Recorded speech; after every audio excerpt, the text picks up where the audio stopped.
Sveiki atvykę. Sveiki atvykę. Čia laida yra Perkepėm, kurioje mes gaminame maistą su profesionaliais, ne šefais, o komikais. Itin prastais komikais, ne šefais. Šitoje laidoje mes turime unikalų svečią. Su tuo žmogum jūs paprastai sutikti negalit, nes dažniausiai būna pripysęs. Anthony Kisle. Sveiki. Labą dieną. Taip, Antanai, kokį tu turi bendrą santykį? Kas tave sieja su maistu? Apart to, kad akivaizdžiai daug kas. Aš mėgstu valgyti ir mėgstu gaminti.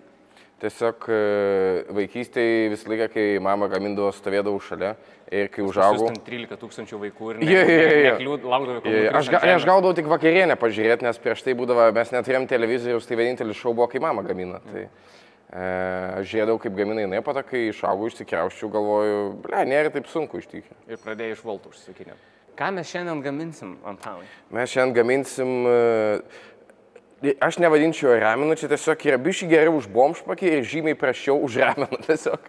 Jo, jeigu neužtenka pinigų užsisakyti į namus kažką, arba neturit laiko virti sultinį 15 valandų, tai šitas patiekalas jums. Aš žinau, kad tu nelabai supranti recepto, nežinai konkretaus, ką mes darysim. Jo, tikslaus skaičiaus negaliu pasakyti. Jo, ką mes čia sversim ar darysime. Aš tau parašiau receptą, kad... Aš tai esu pagal jį daryti. Paprasčiau būtų. Jo, šiaip geriausia būtų pagal jį atsižvelgti labai... Žodis, kas viduj parašyta recepto, tai prašau tau receptas. Aš nahui čia kamerį. Eik, tu nahui. Aiškiau žodžius sakyk, destikuliuok, jau klaida. Destikuliuok normaliai. Šitas labai juokingas, kad bičas tiesiog norėjo tau pasakyti, kad tu nemoki kalbėti ir parašė destikuliuok. Jo, labai skubėjo matyti. Greit, kai išneki, neina suprast, ką sakai ir arčiau mikrofono tark žodžius. O dabar makaluojas ir nesigirdi, ką nori pasakyti. Mačiau vieną Kisleko stand-upą tamstui, čia tiesa. Tai iš visų, kurie lipo, dar pohui buvo, bet man rodos vėliau nušvilpė vis vien jį. Tai čia tiesa. Jie labai pasirodžiau tamstui 2013 metais. Čia ne taip seniai dar? 10 metų. 10 metų, jo. Ir tu dar gyvas, tai čia jau yra pasakyti. Jo. Tai iš pradžių gavau juokų, pirmų 2 bairių ir tada aš dariau tą, kur žmonės juokės ir aš toks, jie juokės. Ir taip stovėjau ties kokią minutę. Ir tada nušvilpė mane. Va taip panašiai, jo. Kas juokinga buvo, kad aš padariau tą klaidą, kur darė visi open mic'ai, kurie blogai pasirodo. Tai kai pradėjau nušvilpti ir nuplainėti mane, aš tiesiog stovėjau toliau. Ir, aš atsilaikysiu. Karys. Jo, nereikėjo taip daryti. Nepadėjo. Jo. Dar vienas komentaras prieš 3 metus. Atrodo, jūsų lygis kyla, bet pasikviesti kažkokį... Bitė atskrido. Tai šiaip šitie komentarai prieš 3 metus daugumą. Jo. Čia yra, kai pirmą kartą išėjo CMD epizodai. Jo. Ir nes dabar ieškojau ir nebuvo blogų komentarų. Jo. Aš labai nenorėjau eiti. Džiaugies, kad užaugai? Jo. Aš labai nenorėjau eiti, kai mane kvietė, nes žinau, kad bus tokie komentarai. Bet ko aš nežinau, kad jeigu tu pabūsi ilgiau, tai jie dings. Tu tiesiog išlaukiai savo. Jo. Kaip su juo koncertu. Jo, tau irgi tai bus. O nuo ko pradėti reikia šiaip? Aš tai man atrodo, kad reikėtų gal vištieną, ne? Ne, kaip visą laiką čia pasakys bet kas dirba virtuviai, visi profesionalai. Reikia pradėti nuo pasirašymų, tai sakyk viską, ką turim supjaustyti. Jo, aš dažniausiai, davai, tu gali paimti kopūstą, bet jo labai nedaug reikia, ten šoną tiesiog nupjauk biškį. Turim kaip tik labai mažų kopūstų. Tada susmulkink lazdelę. Mūsų remia mažiausi kopūstai Lietuvoje. Aš šiaip Kislekai, aš tau klausimą dabar turėjau. Davai, klausk. Mes pradėjom podcastą. Jo. O man kopūstą labai gerą podcastą. Per pusę. Ir tada išilgai sako taip. Jo, tak. Ir aš šiaip pėlė šitas morkų lupiklis, bet... Aš nenaudoju šitą. O geriau pusę morkos nupjauti. Jo, pas mus namuose. Ne, tu pamatytum, kaip aš bulves skutu. Pas jūs namuose. O tu dar su mama gyveni? Ar? Ne. Aš sakau, kai gyvenau. Mes seniai jokių skutiklių nieko nenaudojom. Viską renkom. Viską renkom patys. Pažastis irgi? Jo. Aš galvoju, kad mes esam draugai, ne? Kad mes tipo darom podcastą. Jo. Kad čia mes esam, žinai, kolegos. Tavo porcijai galiukas. Aš tau mesiu jį dabar. Čia man tiek. Tipo, pradėjai su Klajumu daryti podcastą. Aha. Nesijauti išdavęs draugų, biški? Ne. Kitas klausimas. O kodėl tau atrodo, kad aš išdaviau kažką darydamas su juo? Ne, o tu ne per daug podcastų darai dabar? Tai palauk, kol ateis ruduo, bus dar daugiau, aš nežinau, kada išeis šitą laidą. Jo. O tau, tipo, nežiūrėk, tu ne podcastuose pradėjai daugiau reikštis. Jo. Lipai raustuose, scenos jau. Dar kažkur buvai, ne? Nebuvai daugiau gyvai? Visose ten Antano laidose, žinau, kad meluoji, kas juoksis paskutinis, kai mes ahuienai pasirodom su Grimoliu. Tarkim. Jo. Jūsų nuomonė. Jo. Ir negalvojai pradėti stand-upinti? Sąžiningai, aš galvojau jau seniai, bet aš manau, kad su stand-upu, biški byra. Kaip su boba. Ne. Yra taip, kad jeigu tu nelabai turi ką pasakyti, gal tau nereik lipt, žinai. Bet jeigu tu... Aišku, iš kitos pusės, jeigu tu nelabai turi ką pasakyti, kam tau šį podcastą. Būtent. Tai... Negalvojai pradėti varyti? Dar ne, sąžininkai. Aš kalbėjom su jūsų paminėtų aukščiau klajumu, kad stand-up'e, man atrodo, sunkiausia, daugelį žmonių galbūt atrodo, kas nežino, nesidomi, jiem atrodo, kad sunkiausia yra tiesiog būtent scenos, žinai, tipo išmokti, kaip ten šnekėt, kaip pasakot. Ir... tavo atveju tai sunkiausia, kaip išmokti šnekėti. Bet man atrodo sunkiausia, kai tu pradedi stand-upint, tai turėt daug pasirodymų, čia vienas, kas sunkiausiai yra, o kitas, kad tau reikia per visus tos pasirodymus sakyti tuos pačius bairius. Aš labai norėčiau, kad tu eitumė... Ir visą laiką juos sakyti šviežiai. Pavyzdžiui, Emilis, ne, bet aš pareklamuosiu dabar. Nu, arba Humoro klubas, okei. Humoro klubas pernai metais, man atrodo, rašė Paulius, kad jie padarė virš 107 gal pasirodymų per visus metus, man atrodo, su savo programa. Nu, tai dabar įsivaizduok, tau reikia 170 kartų lipti ant scenos su tuo pačiu materialu ir kiekvieną kartą jį pateikti, nu, lyg jis, žinai, tipo, šviežias būtų. Ir šitą viską galim suvalgyti po to. Per daug biškį morkio supiešu. Galėsi valgyti, ble. Nori kapušiuką? Sakyk taip, tėti. Taip, tėti. Noriu, kad tu jausmės kaip namie. Tėtis mano nelabai gamino. Gal galim paimti biškį nem? Čiu? Gali viską paimti, man nebegai. Bet eik tu iš čia. Eik tu iš čia. Bet tu išėjai iš Laisvės TV. Jo, išėjau. Džiaugies? Aš džiaugiuosi dėl to, kad aš ten dirbau tą darbą, kuris nėra mano. Aš, kas nežino, aš rašiau ten tiek žinių ir pradirbau prie žinių, man atrodo, apie 3 metus gal. Ir šiaip faina, kolegos fainai, ofisas fainas, va šito labiausiai gailiuosi, kad išėjau, nes nebeturiu ofiso. Kai tu rašai komediją arba nori kažką veikti su kūryba, rašyti žinias, nu, man buvo, pavyzdžiui, sudėtinga.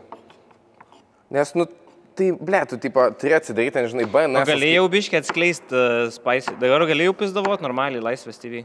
Ar dar vis galioja koks nors ten tavo kontraktas? Aš niekad, tipo, gerai, ką tu neužkeldavau kažko per daug ir neslėpdavau, kas ten vyksta. Gerai, ką tu galvoji apie DJ Andrius Tapinas? Čia tiesiog, tai yra žmogus, kuris literaliai vykstančio didelio karo metu jam padėkas siunčia šalis, kuri ginas nuo agresorius. Tai žmogus darė didžiulius dalykus, ilgą laiką jisai padėjo Lietuvai su pandemija, panašiai, žodžiu, tipo, dahuja dalykų. Čia yra toks jo, tipo, I'm the cool guy now. Jis toks yra, grinai, kaip moksliukas sugalvotų šokius padaryti. Kuris dabar gali. Kur gal, tipo, gal jis yra pirmas Lietuvoje moksliukas, kuris daėjo iki to, kad gali savo diskavą. Sen įsivaizduok, kur jeigu tu ten, nežinau, 17, man atrodo, neįsišvietė Žiedų valdovo. Ar dar anksčiau, gal, nežinau, kas žinot. Žinau, kiek jis žmonų išsiskyrė. Kai buvo labai jaunas, tai išvietė Žiedų valdovą, nu, tu nedalyvauji greičiausiai šokų vakarėliuose, jeigu tu verti tokias knygas. Tai aš manau, kad dabar jis tiesiog gali sau leisti literaliai, bet ką, jisai buvo nusipirkęs Lotusą, pavyzdžiui, ten lenktynę mašiną, jis su juo važinėjęs. Tai aš nesakyčiau, kad čia yra kažkokia tipo vidurio amžiaus krizė ar kažkas tokio, tiesiog jisai dabar gali daryti, o aš noriu daryti šokius. Aš nahu darysiu šokius. Ir jis daro. Ir aš džiaugiuosi, kad jis daro. Koks tu šitoj laidoje esi mažai kontroversiškas, aš tiek galiu to pasakyti. Jo, nu, aš tiesiog žinau, kad su daugeliu žmonių dar man reiks dirbti, aš tiesiog stengiuosi neapšnekėti jų. Biški sunku yra gyventi, kai šikien visų ir pato turi eiti į renginį ir tada susidėti su jais prie vieno stalo. Aš šitą blemba jau labai seniai pamačiau, nevardinsiu, aišku, jokių nei komikų, nei ką, bet... Kodėl? Seniau būdavo susitinki ten su komikais, arba sėdė, rašai. Ir jie būna kažkokį ten didelį vardą, žinai, heitina labai, kad, tipo, blečia, žinai, ten jis į tą, ir na, ir taip, ir naip. Ir tada matai, kai jau panmaika, tipo, ateina, visi kartu prie stalo sėdi, visi, tipo, labai fainai, labai smagu, matai, praeina savaitė, projektą dar, žinai, kartu. Ir tada tu supranti, kad, nu, tu nenorėtum būti tokiu žmogum. Tu gali atskleisti, kiek iš tikrųjų esi parašęs projektų, nu, tipo, Bayerių projektam kiek. Nes biški mitas, kurį laiką sklandė, kad Kisliakas visiems rašo. Čia gerai paklausi, dabar iki šiol buvo komandiruoti ten kažkoks šiuakas, aišku, jis buvo išgėręs labai stipriai. Ir jisai man pradėjo, tipo, jisai sako, buvom dabar arenose, Mantų. Jo. Nu, sako, nebuvo juokinga. Sako, kaip pretenzija tau. Jo, ne, bet jis sako, tipo, nebuvo juokinga, sako. Jis labai girtas, pasako, kaip buvo. Nebuvo čia juokinga. Žmonai patiko, mums visiems buvo šūdas. Ir pradėjo žmonės pasakot. Sako, vaikšto tarp žmonių toks, tipo, legenda, kad Kisliakas nerašė šitom arenom. Ai, Sako, čia toks neteina. Sakau, visų pirma, nieks nevaikščio, jokios legendos, nieks nieko nesakė. Jo. Sakau, aš nieko nerašiau, bet aš sakau, aš ir šiaip nerašau ten. Čia nėra, kad aš rašydavau ir nerašau, žinai. Tada jisai, kadangi girtas, jisai kartoja vėl tą istoriją. Nu, sako, nu, bet supranti, sako, nu, bet eina mes į tą pasirodymą. Jis sako, žmonai mano patiko, draugam patiko, juokės, pizda. Bet vat man va. Jo, sako. Bet vat man va. Sako, nu, bet ne tas. Jis vėl lygiai tą patį pakartojo ir aš jam sakau, nu, nežinau, apie ką jūs kalbat. Ir tada jisai, tai reiškia, sako, nu, sako, vat nesakau, buvom, bet mes Kaune, arenose buvom. Jis sako, žmona juokis, draugai juokis, žiauriai juokinga, aš pat žvengiu. Bet ne tas. Bet ne tas. Tai yra žmonių, kai taip jisai man ten pradėjo pasakot, kur, bet tai tu realiai sukūrei Lietuvos komediją. Sakau, nu, tipo, aš negaliu, supranti, jis didesnis už mane, aš negaliu, sakyti, eik nahui, tu girtas ir nueiti tiesiog, žinai. Jo. Ką? Česnako dėsi? Jo, aš tiesiog pripjaustysiu ir nes aš tipo kepsiu. Žiūrėkit, čia nėra tas raminas, kuris matė TikTok'e ar kažkur dar, kur gamina restoranuose visi šefai, kur matysit. Liutauriai čia priatskai nahui, nesikesinkai mano gyvybę, čia nėra raminas. Čia tiesiog yra makaronai su priedais ir viskas. O kiek turi būti, pavyzdžiui, Max, kokia temperatūra yra? Ką žinau? Aš iš širdies, Kisliakai, gaminu. Ant kiek tu kepi? Iš širdies. Ant kiek? Dabar ant širdies yra 100 kem. Blegė, pas mane 100 šiam. Dažniausiai būna. Matot? Verda. Jeigu ne laidos rėmėjai elektronikos.lt, nevirtų. Jūs galite pasimėgauti lygiai taip pat, pas juos apsipirkdami. Ten yra visko, nuo naujos technikos iki iš ekspozicijos. Viskas yra labai, labai pigu. Galite atvažiuoti tenais ieškodami tausterio, išvažiuoti su plazminiu televizorium ir dar siurbliu nuoma. Ir jeigu negalite atvažiuoti gyvai į Vilniaus miestą Paneriškių gatvė 5, tai galite apsipirkti elektronikos.lt parduotuvėje. Šiaip keista, kad 2 taškai yra. Rasit visko. Ir pigiai. Svarbiausia, pigiai. Mąstykit galvą. Pavyzdžiui, po raustais komentavo dahuja laiko. Ne dahuja laiko, tiesiog buvo komentarai. Lievus Bayerius parašė, arba... Blet, sojas padažą pamiršau. Kas čia rašo jiem tos Bayerius? Jo. Man kas keisčiausia buvo? Nekreip dėmesio dabar. Nekreip dėmesio dabar. Nežiūrėk. Čia kažką reiškia? Čia pas mus vagelis yra. Atsipėt. Bet kaip nepatogu dabar. Nepatogus klausimai. Šitą reiks iškirpti. O tu turėsi su kokia? Jo. O, žiūrėk, net nepasimetei. Nu ir ten rašė, tipo, bičias ir šiaip buvo komentaro, kad oi, kas jam rašo tos Bayerius. Jo. Ir man dar tipo juokinga tas, kad net dabar galvoja, kad raustuose, kur komikai ateina, kad jiem rašo Bayerius kažkas. Nors komikai didžioji dalis, gal net visi rašosi patys savo, jie susitinka, pavyzdžiui, su Airidu arba gal tarpusavį, jie tipo pasitikrina, pasitobulina juos ir, nu, žodžiu, kaip workshopai vyksta. Jo. Tai kas yra visiškai normalu, žmonės, kurie sako, kad ai, tai čia ten ne patys, ai, tai čia kažkas parašo, įsijunkit bet kokius amerikietiškus raustus ir įsijunkit kreditsus ir pasižiūrėkit, kiek daug žmonių ten surašyta ir pažiūrėkit, kiek iš tų žmonių yra ant scenos. Tai yra visiškai normalu, bet su Raus betlais aš neturiu nieko bendro. Išskyrus, kad mes su Evaldu ir su Girmaliu turėjom achueniausias laidas, mes patys geriausi komikai. Mes turim podcastą dabar. Jo. Šiaip mano pirmas podcastas istorijai.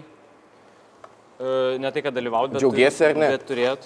Man labai zaibys, kad galiu išsimėtyti idėjų ir pabazarinti. Man labai patinka 9 rytą keltis, nes tu man iš McDonald's kavos atnešė.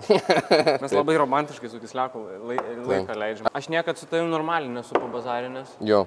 Nu, be Bayerių. Jo. Ir... Bet daug kas taip sako, kad taip, nesam čia kažką, kad tu ant negali tik neprikolinti ar kažką, bet dažniausiai nieks nešneka rimtai. Jo. Čia pastoja, aš atsimenu šitą nuo senų laikų, kai būdavo. Žinai, kas taip daro labai dažnai? Panas, blėt, taip daro pastoja. Aš pamenu, kai, blėt, čiešindavau panas, kai dar paauglys, blėt, buvau. ir ten šūlė, kažkaip visą laiką tas panas, blėt, per čatą, kur... Bet tai kodėl tu, pavyzdžiui... Smirda tos Blėt, tai kodėl tu nebūni rimtas, kodėl visą laiką prikolini? Ir tada sakai, tai davai, ką? Davai, ateik čia, blėt. Ne, davai, ką tu nori rimtą kalbėti? Davai, padla. Jo. Ateik. Girdino, Ateik, žertva, paprikolė. Sakai, tai davai galima prieš ką rimtai ir neturi žmonės ką rimtai, tai... Jau tu pamarinavai kažką čia, ne? Aš atsimenu, man labai prajuokina, kai aš klausiu tavęs prieš raustus, kiek pas tavai yra. Kelintas tu vaikas, tu sakai 7 gal. Ne, palauk, aš esu... Ble, dabar klausiu. 6. Esu 6. Kiek iš viso yra? Iš viso 8. Ir kiek vienu metu būdavo daugiausiai vaikų? Visi. Su tėvais, tai čia 10. Kur jūs priekabai užaugot, blėt? Mes augom labai dideliam bute. Kaip labai dideliam, 8 kažkiek kvadratų. Čia aš mažam kaip 10 žmonių. Ne, okei, kaip 10 žmonių, gal ir mažas, nes po 8 metrų žmogui. Aš dalintis tai taip ir neišmokau. Man, pavyzdžiui, vis dar skauda, jeigu būnam namuose, aš kažką, tarkim, nuperku. Tau turėtų skaudėti, kai būnat namuose, nes tau tiesiog turėtų skaudėti. Ir Gabrielė, mano draugė būna pasiėmė tiesiog natūraliai, yra šaldytuvė, jūs esat paragyvenkai, tai ir tu valgai, kas yra šaldytuvė. Ir man būna kaip, blėt, suvalgy naftai. Ir jinai, nu taip, o aš negalėjau. Blėt, čia aš nusipirkau. Tu toks esi, bičias? Jo, aš biškį turiu tokį.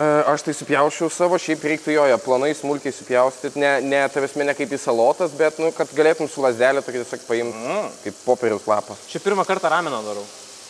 Tai gerai matosi. Mums reikės sultinę dar. Jo. Sultinė nėra, kad lengvai galima gauti. Kaip gauti sultinį? Pasakyk man, ką aš turiu padaryti. Tu turėsi sultinį gauti iš sultininko. Okay. Tau reikės išlošti sultinį. Reikės atsakyti teisingai klausimus. Okay. Už teisingus klausimus gausi sultinį, už neteisingus klausimus neaišku, ką gausi. Taip, turim sultininką. Nežinau iš kur jisai, bet aš man davė kontaktą vietiniai. Naujoji Vilniai. Yra vilkas, ožka ir kopūstas. Jo. Žmogui reikia, kad visi persikeltų kitą upės krantą. Jo. Tik valtis išlaiko tik 2. Jo. Ir negali palikti vieną su kitu ant kranto. Jo. Kaip perkelsi visus per upę? Vilkas, ožka ir kopūstas? Jo. Tai gerai, paimi kopūstą ir tada paimi... Vilkas suvalgavė viskas. Tai grįžti atgal. Nužudai vilką. Ir tada grįžti su kopūstai. Ir nahui tau vilkas tada reikalingas. Sultininkas yra? Neturiu atsakymą. Aš neatsimenu šitas mislės, na. O. Čia nežinau, ar teisingai čia yra. Aš nežinau, čia sultinys. Yra Šimonytė, Armonaitė ir Nilsen. Vieną kulką, aš nušaunu Šimonytę. Sultininkas? Net toks klausimas? Čia tiesiog liūdna buvo, aš dedikavau liūdis. Šitam ponui sultinį tiesiog atiduoti. Trečias klausimas, kas yra geriausias komikas Lietuvos? Aš. Sultininkas? Čia nulems tavo sultinio kokybę. Davai. Kas yra azimutas? O, eik tu nahui. Bet šiam kompas aš huinę yra, ble, aš mokiausi. Nėra azimutas, kad irgi su azietišku maistu kažkaip. Naujas restoranų pavadinimas, kai Gedo prospektą atsidarė, užsidarys po 3 mėnesių. Teisingas atsakymas yra kampas tarp šiaurės krypties ir krypties į tam tikrą daiktą, objektą vietovėje. Už restoranų tinklą. Eik tu nahui. Gerai, ačiū sultininkui už jo inkstų. Kas šitą paliko, jums pas gydytoją reikia apsilankyti. Aš toks biškį atgrubnagis esu, tai man reikės virti po 1 porciją atskirai. Nes aš, jeigu 2 išvirsiu, aš po to neatskirsiu, kiek reikia kam. Tai pasidalinsi. Davai. Tai man tik viską mest? Jo. Nu, nahui. Kaip ir komedija. Objektyviai, kiek tau liko dar? Ble, manau, iki 8 trauksiu tikrai. Iki 8 tu trauksi? Be šansų. 100%. Be šansų. Ir po to mirsiu nuo nervų labiau sukeltų, blėt, kažkokių komplikacijų, negu nuo maisto, alkoholio ar ko nors kito. Nes aš patas, aš jaučiu bus kiek 3-5, man 7, aš atresiu kažką, kur tipo... Gumba. Kažkokia keista gumba. Ne, kur tipo, blėt, sen žinok, aš atsiverčiu, nahu, aš pridėsiu. Arbatas gert, blėt, pysprotą per storius visiems, kad darau juoko jogas, nahu, tas šūdas. Juoko jogas? Jo, ir tada tiesiog gyvensiu labai nelaimingai iki 6 metų. Žinot, kas man yra keisčiausia? Kad sulūžus vienam brangiausių jūsų gyvenimo daiktui, kompiuteriui, o ne kažkokiam toasteriui, jūs net nežinot, kur važiuoti ir kreiptis ir kur remontuoti. Atsvarykite termopastą, Pylimo gatvė 35, centre, Vilniui. O net jeigu ir ne čia gyvenat, yra nemokama kurjerio paslauga, kur galit paskambinti, privažiuoja, atveža, suremontuoja ir vakare geiminat ir problemų nematot. Šiaip, super patogi vieta. Tvarkom viską. Jūs net neįsivaizduojat, kiek mes visko galim sutvarkyti. Ta prasme, kompiuterių įvairiausių. Negalvokit, kad jūsų kompiuteris kažkoks išskirtinis, wow, kurio nebūtų galima patvarkyti. O net jeigu ir nenorėsit stebuklingai įsižeidę čia kažką tvarkyti, diagnostika nemokama. Nunešę pas savo meistriuką kažkokiam hūdė garažėlį, galėsit bent jau pafleksinti, kad žinot vieną ar kitą detalės pavadinimą, ar bent jau kokia problema gali būti. Ir šiaip, žiūrėkit, aš nesuprantu, kam lauk, kol kažkas suges. Mylėkit savo kompą kaip artimą, kaip savo šeimos narį, atveskit profilaktikai, dulkės prapus, pastą prateps, veiks kaip naujas, vėl vieną kitą ramą įsidės. Nemegokit, nelauk. O jeigu net ir nedrįstat su savo millennialso arba Gen Z smegenėlėm paskambinti ir kalbėti su kažkuo telefonu, pasiekiama termopasta iš visų pusių, Facebookas, Instagramas, ta prasme, pasirašot kaip su draugeliu, parašai, ei, labas, kompas neina. Atnešat, pataisot, sėdit vakare, patenkinti. Nesuprantu, aiškink jums, kalbėk su jumis nekalbės. Atrodo viskas taip paprasto, suaugę žmonės, o reikia tiek ilgai kalbėti. Nesuprantu, vieną dieną gal išmoksit kažką, suprasit? Gerai, man reikia bliūdą išplaut. Davai, tu pats neišplaut? Ne, aš turiu stafą, man plaunu. Nu tai davai, blėt. Aš galiu parodyti, jeigu nori. Davai, tuo išjungiu, patraukiam. Čia aš vyrukai. Reikia išplauti man šitą puodą. Galit? Žinau, panė. Kol filmuojam, labai noriu parodyti. Atsisukit jūs biškį, aš noriu parodyti. Labai faini vyrukai. Gerai plauna indus, labai dėkingi, kad priėmiau dirbti. Labai smagi komanda mūsų, šiaip stafas didelis.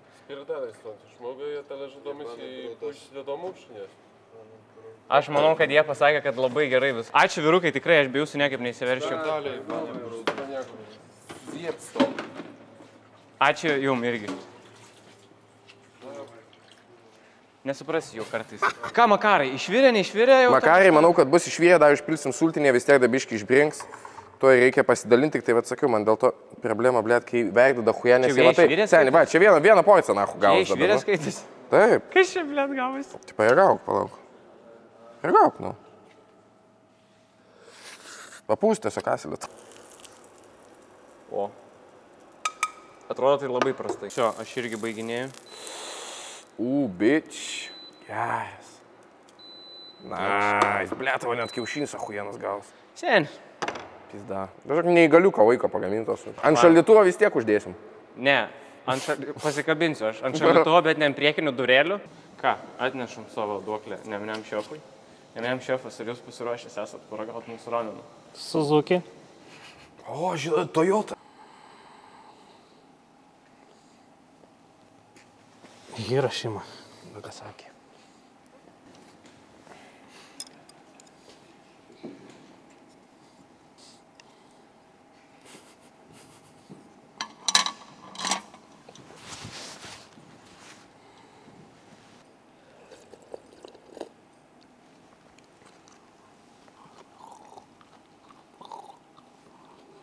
Ten labai daug čili pipirų buvo.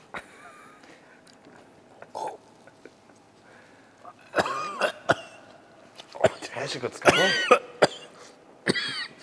Ką čia reiškia, Valdai?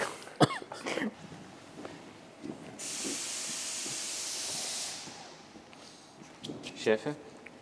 Mihal. Lauk, šefė.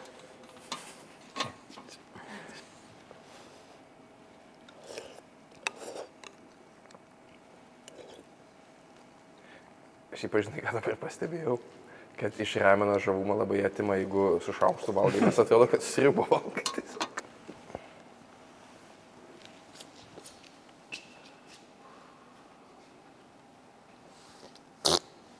Niam. Ką žinau, kai slekia, Nemnem šefas tarė savo žodį. Ačiū Nemnem šefui. Aš jo nepasitikėčiau, nes nepagaliukais valgė, tai... Mums reikia dar viens kito paragauti. Tai pradžiai paragaujam savo, kad žinotume oponento. Gali nesirėpt. Taip ir reikia valgyti rameną asilę. Jis jau kaip lietuvis sukremta makaronus to. Kuo tyliau, blėt, kad nerastų sovietų kariai neištrem. Ahujanai, ne? Aha. Bet man irgi šiaip gerai gaus. Ne, mano tai geriau. Gerai, dar galvoji, kad tavo skanesnis? Mano skanesnis. Be šansų. Mano skanesnis žymiai. Pas jau skonio jokinėris labai prieskas. Pas mane nėra skonio? Jo? Pidara. Čia visi skoniai. Ką, Kislekai, aš nežinau, kaip tu savo darbą vertini, aš vertinu labai puikiai. Aš tiesiog vertinu geriau už tavo ir man gana. Bet tu vertini savo gerai, nes pripratęs, ne? Jo. Na, aš mėgstu, kaip... Tu nemėgsti kai skonių, jie yra normaliai. Ne, aš tiesiog mėgstu, kai būna daug prieskonių ir tu jauti, kad tu valgai atskiras dalis jauti, pas tai viskas vienodų skonių. Ačiū tau, kad atėjai, ačiū visiems, kas žiūrit. Jeigu patiko, like, subscribe, čia su jumis buvo Baltalietuvis, reikia kitą kartą. O, gerokai putoja. Draugai, rugsėjo 22-23 dienomis bus neeilinė kraftinė alaus paroda Vilniuje, čia, Dūmų fabrike. Susitiks įvairiausi brobarai, net 31 iš Europos ir JAV. Ta prasme, paragauti visko, aš nežinau, ar jums pavyks, nes tiek rūšių jūs net nesat matę, tiek skonių net nesat suvokę savo galvą. Bus labai geras laikas, labai daug putojančio alaus, nealkoholinio, aišku. Galėsit ragauti, žiūrėti, bendrauti. Ir kas svarbiausia, galėsit paragauti ir susipažinti su dalyku, kurį gal galvojat, kad suprantat, bet iš tiesų nelabai suprantat. Nesu ir aš profas, kaip matot.